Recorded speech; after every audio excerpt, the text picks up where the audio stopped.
What if I told you that one of history's most celebrated war heroes became its most depraved monster?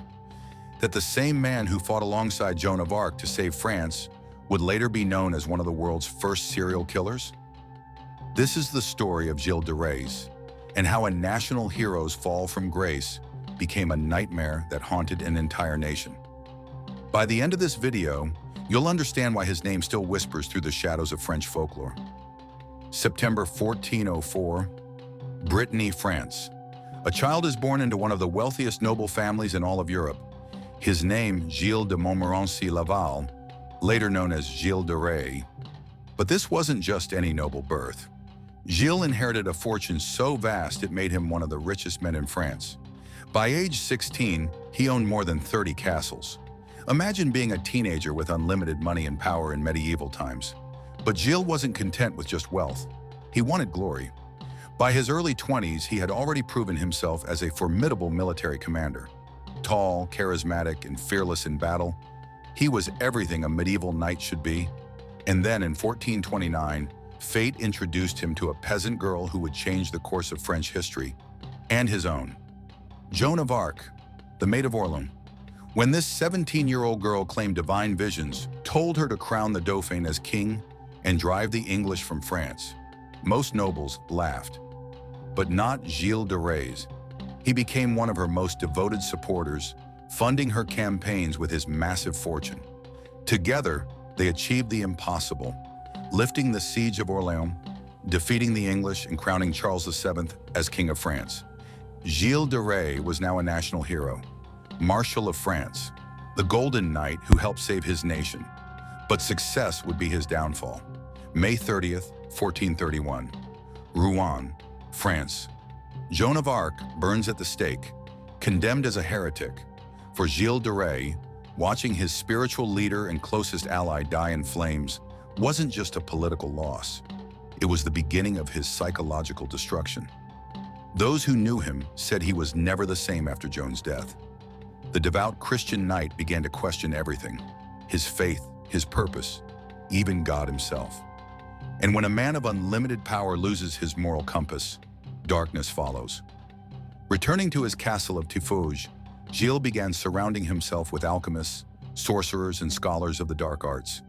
He spent fortunes trying to turn base metals into gold, not for wealth, he already had that, but to prove that natural laws could be broken. But alchemy was just the beginning. Ancient texts speak of his attempts to summon demons, his obsession with finding the philosopher's stone, and his growing belief that conventional morality no longer applied to him. And then, the disappearances began. Local peasant families around Gilles' estates began reporting missing children. At first, just one or two.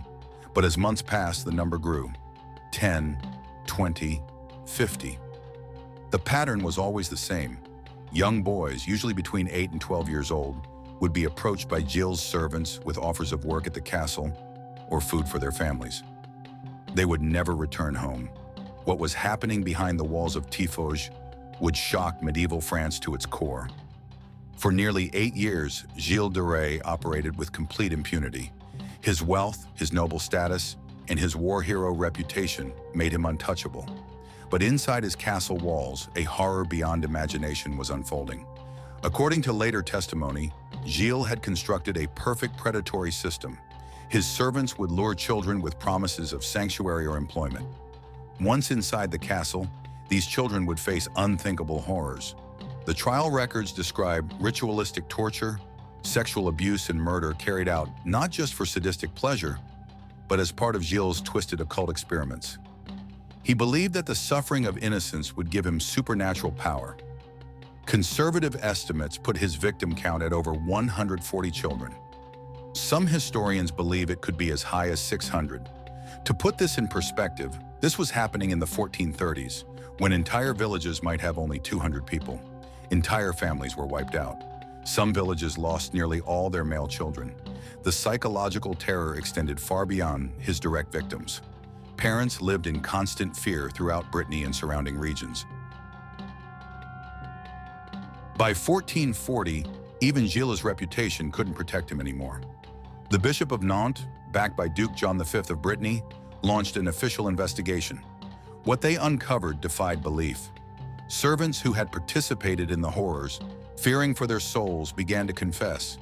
They described rooms in the castle where torture took place, hidden chambers where bodies were burned or buried, and Gilles himself, once a noble knight, transformed into something monstrous.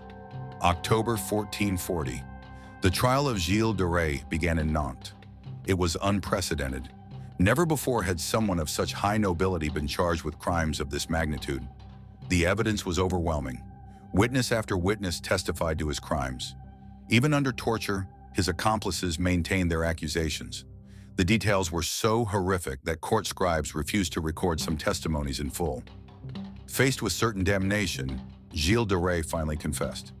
In a dramatic courtroom scene, the former Marshal of France broke down completely, admitting to crimes that shocked even his judges. October 26, 1440.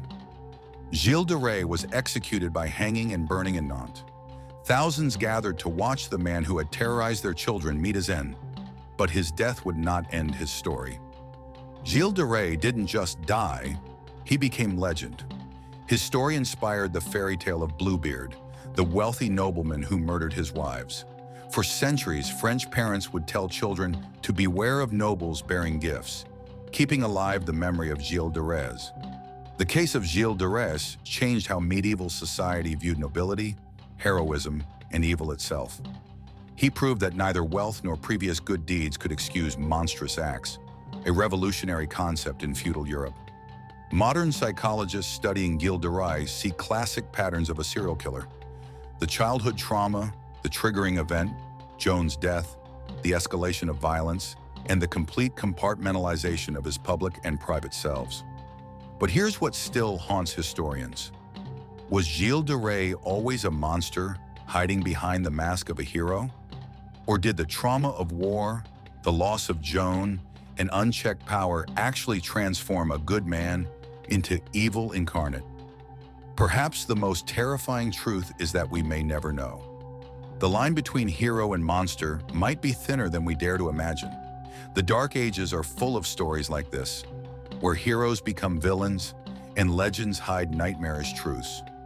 If you want to explore more of history's darkest secrets, subscribe to Dark Ages Chronicles and hit that notification bell. Until new video, remember, in the Dark Ages, nothing was ever quite what it seemed.